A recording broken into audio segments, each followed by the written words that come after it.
The challenge, I think, comes is because once we as medical professionals get stuck in one thing, we find it difficult to change, because getting to change means that we have to accept we are wrong.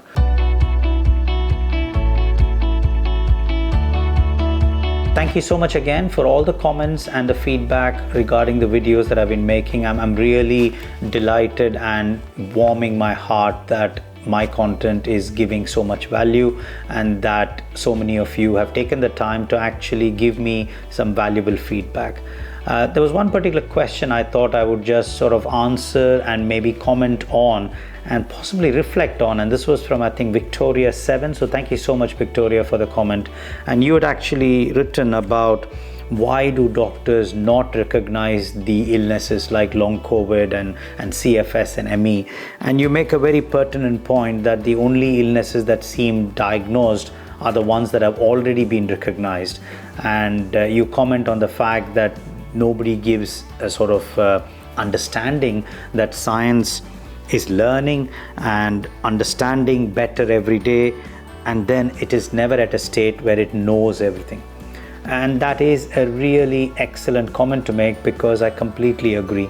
There are still so many colleagues of mine, both within the mainstream and outside sort of other facets of industry, where they don't recognize Long Covid. They are not ready to accept that a condition can exist which has not been discovered before.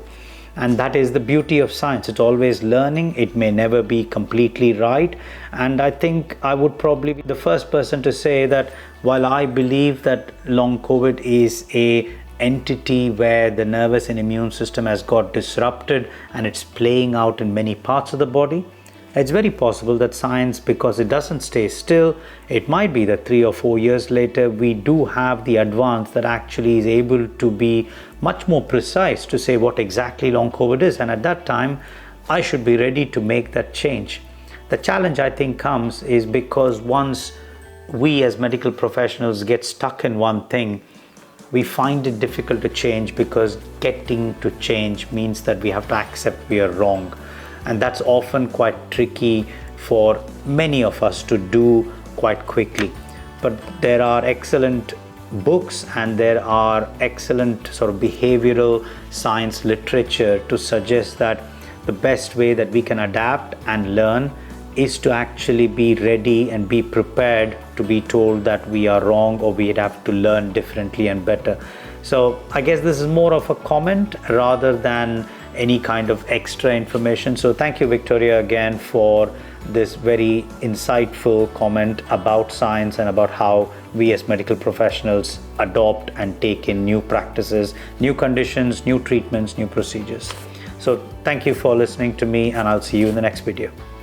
Thank you for watching this video. I hope you found it of value.